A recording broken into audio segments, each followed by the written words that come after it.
लजिया राख लाली मया नवा हो लला नवा जो है तोहरी डागर।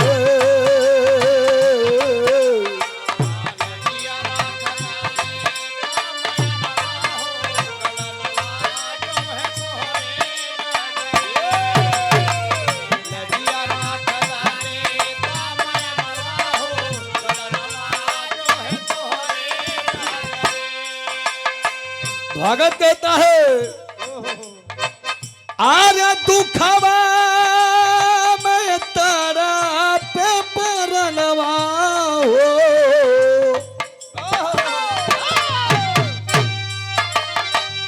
आखिया सबारा से सवनवा हो ललनवा जो है तोहरी डागर।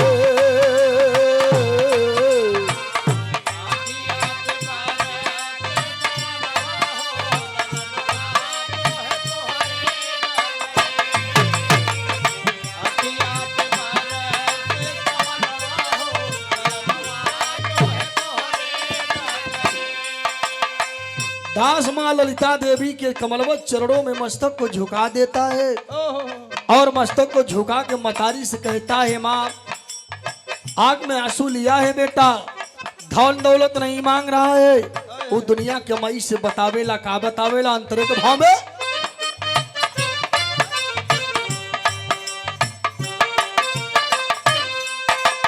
यह कहे बालपन से बनल माई तो होरा पुजारिया।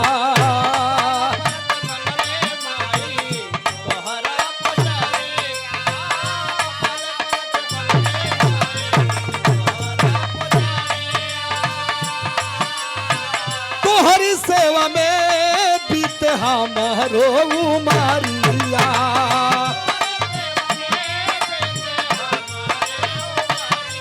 जय हो माँ आवाया मातारी। दुनिया हो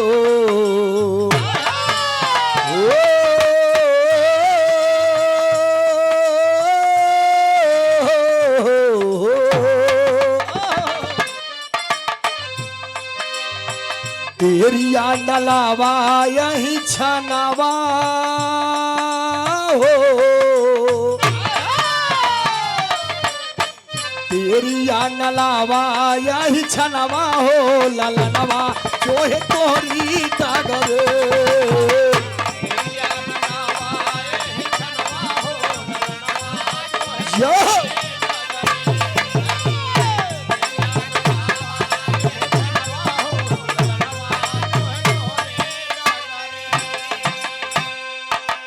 भगत मतारी से अर्जी लगा रहा है और बेटा मतारी से फरियाद के लिए बहिरा भाई ए माई न करे गावे के सहूर हा नैन के बजावे के लूरबा सब रौरे कृपा बा ए मतारी। बालापन से बनले मई तोहरी पुजरिया ए मई। जब से बेटा गा रहा है बजा रहा है आप ही का नाम ले रहा है माँ, आप ही का सहारा है मतारी। क्षण भर के लिए माँ चंद मिनट के लिए अपने बेटा के कंठ पे स्वर पे आओ माँ और अपने बेटा को अपने पूर्वजों के सामने भीख मांग रहा है भगत। मर्यादा को बचाओ माँ। भगत अगली लाइन में बता रहा है मांग रहा है अपने माँ से क्या मांग रहा है।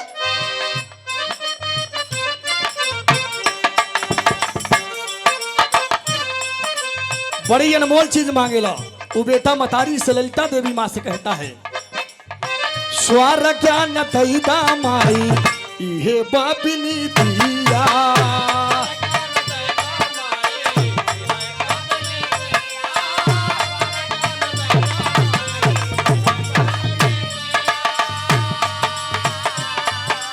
अरे नहीं लगला बात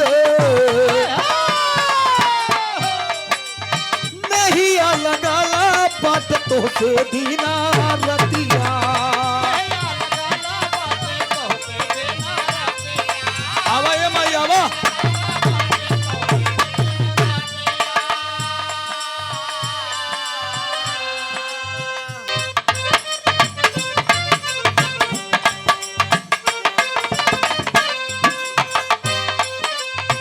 स्वर ज्ञान दैदा माई इहे पापिनी तिया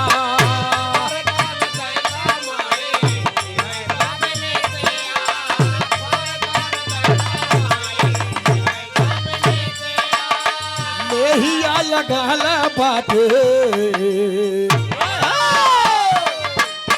नेहिया लगल बाटे तो से दिन रातिया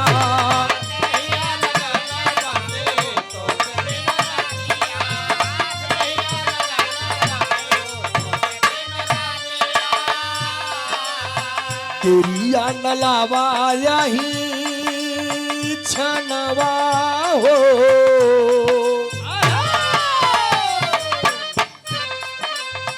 तेरिया नलावा यही छनवा हो ललनवा जो है तोहरी डागर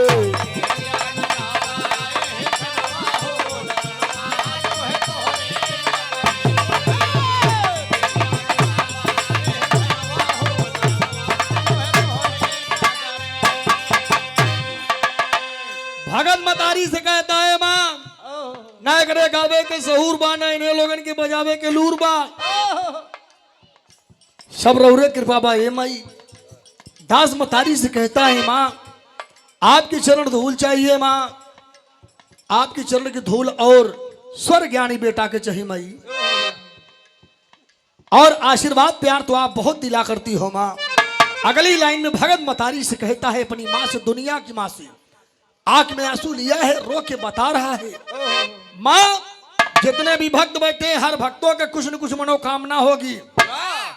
माँ के दरबार में जो भी भक्त जाते हैं कवि जी हर एक भक्तों की कुछ न कुछ जरूर मुरादे होती है। ई भगत माई से कहत बका मांगत बा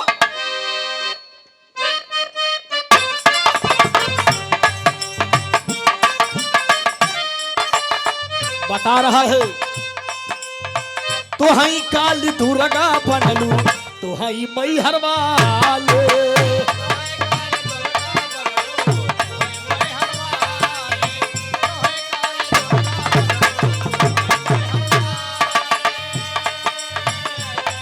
अरे तो हई बम्बा देवी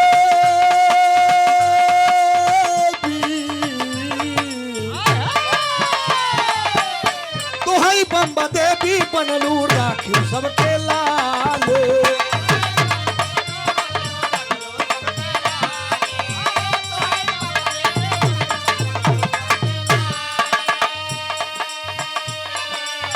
खाली नाही लौटे भवनवा हो खाली नाही लौटे भवनवा हो ललनवा जो है तोहरी डागर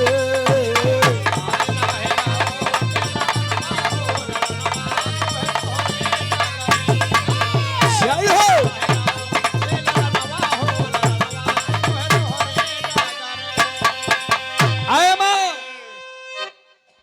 तुही बम्बा देवी तुही मैहर वाली तुही कलकत्ता के काली माँ आप ही हो माँ।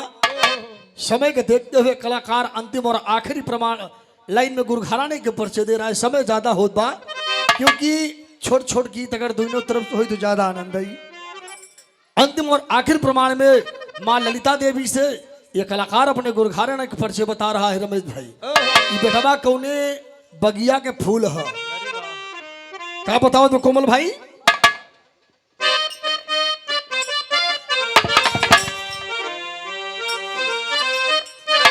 कहे जय जखाड़ गुरु जदो परम पद पाए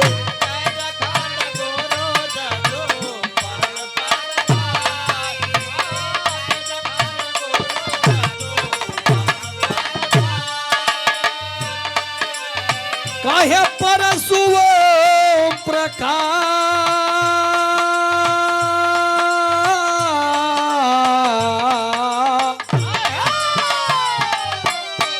परसुवम प्रकाश पग में जोगावा रमाए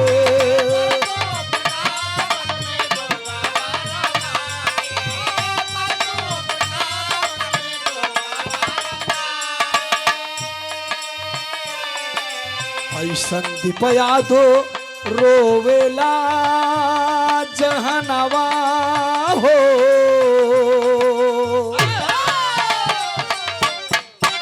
भगत बतावत बा संदीप यादो में ला जहनवा हो, ललनवा जो है तोहरी डागरे।